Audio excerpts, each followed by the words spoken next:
I can't stay married to a man who only brings in $900 a month. There's silence on the other end of the line, and I can almost picture my mother-in-law's shock. Are you there? Did you hear me? The mother of a man who earns just $900 a month?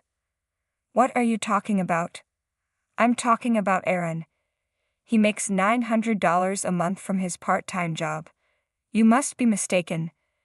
Surely you're missing a zero. No, I'm not. It's exactly $900 a month. My name is Maria, a 29-year-old housewife. I married Aaron 5 years ago, and we've been living in a modest apartment ever since. We don't have children yet.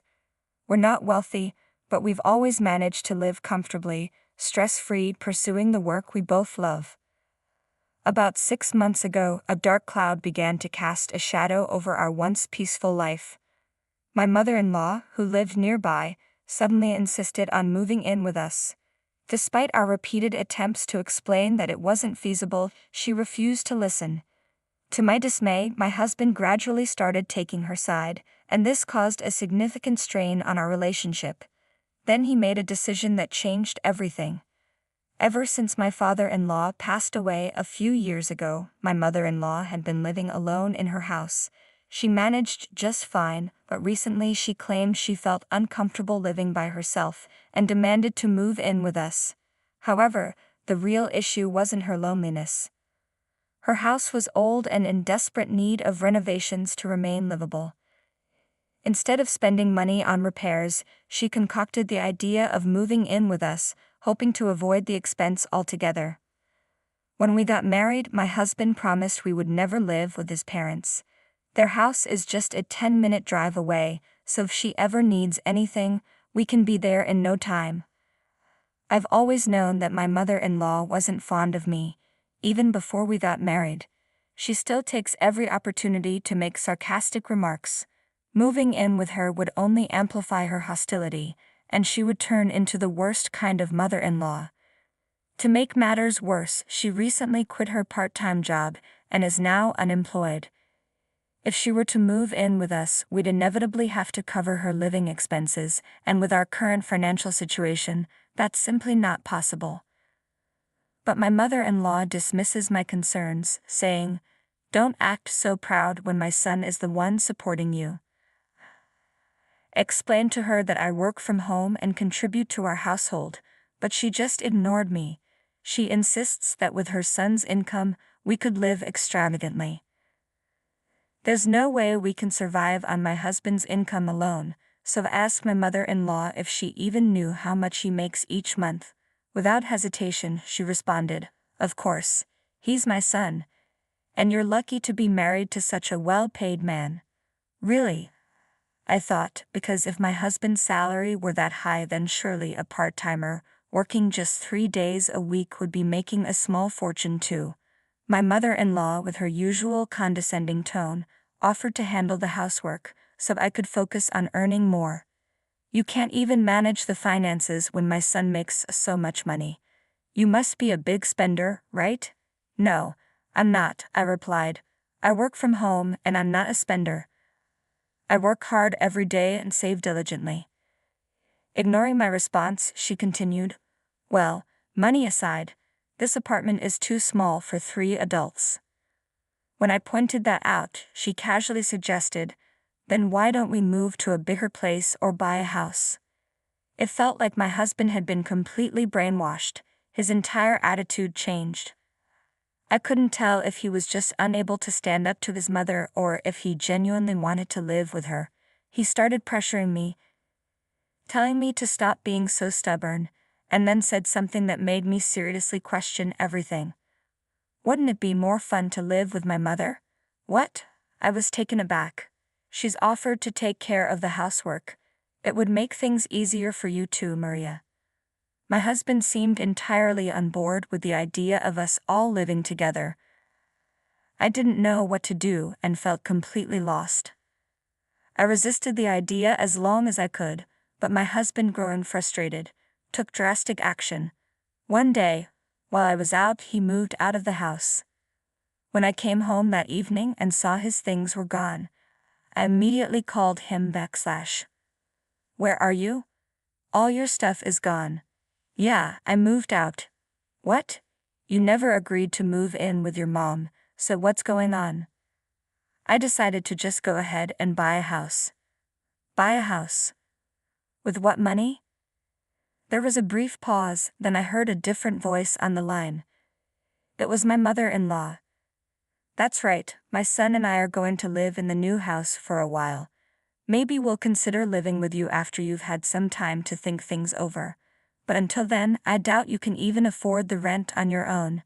You should be more grateful. Okay, well, excuse me. Hello.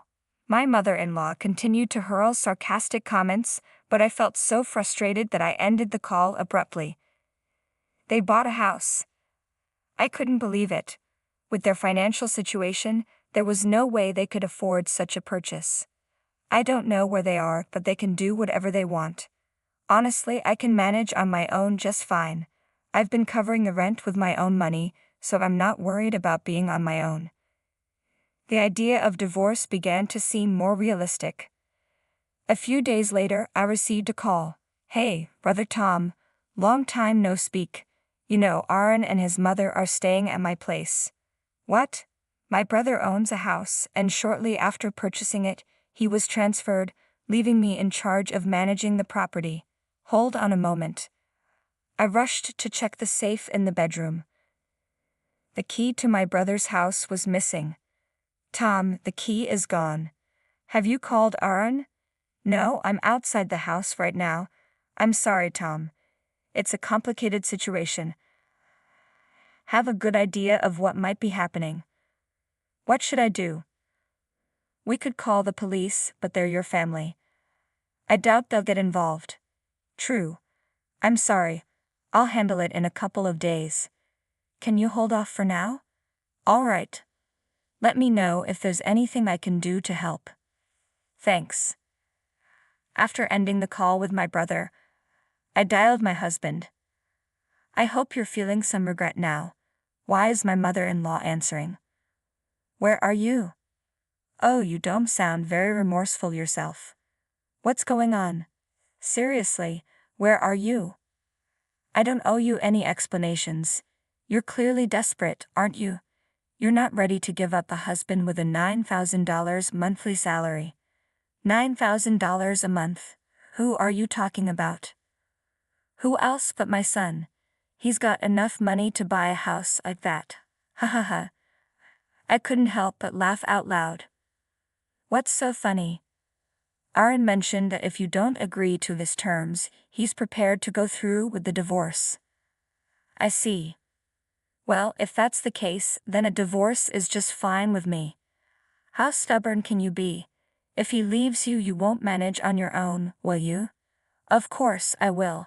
I'm not interested in staying with a husband who only earns $900 a month. There was silence on the other end of the line. It seemed my mother-in-law was at a loss for words. Hello? The mother of a man who earns just $900 a month? What are you talking about? I'm saying Aaron makes $900 a month from his part-time job. You must be mistaken. You're missing a zero. No, I'm not. It's exactly $900 a month. When I asked Aaron about his salary, he confirmed. It's around 9. Yes, that's right. Around 9. It's hard to believe that your son only makes $900 a month. But $9,000, that's a significant salary. Actually, it's my own earnings that cover all our expenses. Just to clarify, my salary is around $5,000. If that's what you're imagining. I'm not financially supported by him.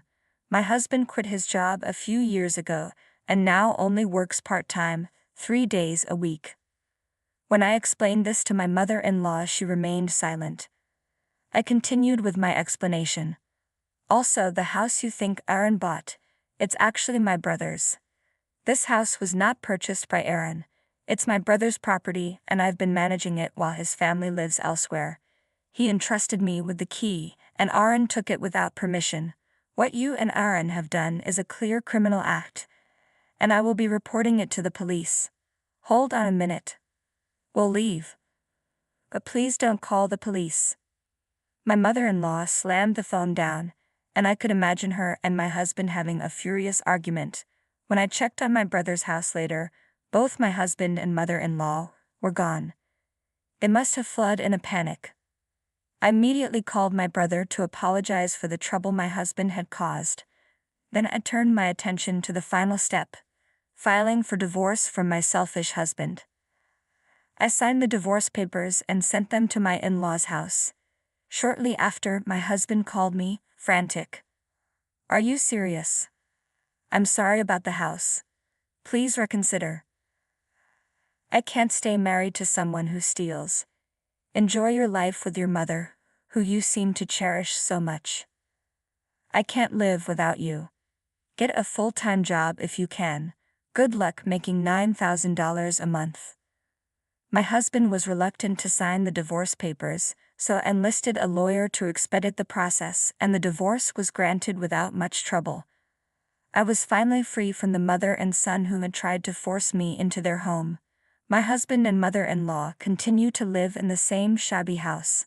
My husband sought full-time employment through the unemployment office, but due to his extended period of part-time work, he struggled to find a company willing to hire him full-time.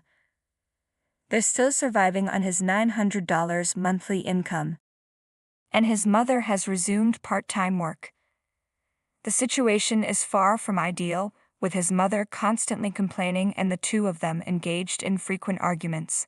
I moved out of the apartment I shared with my husband and settled into a new place. Without the burden of supporting him, I'm now able to focus more on working from home. My income is steadily increasing, and once I've saved a bit more, I plan to buy a house for myself. It's clear that her husband never truly understood his own situation. If he had, he would have been grateful for his wife's support. Instead, his lack of insight led to this outcome. It's fortunate that Maria decided to divorce him. She can now enjoy a more peaceful and fulfilling life. Thank you for watching. If you enjoyed the video, please subscribe to the channel. See you in the next one.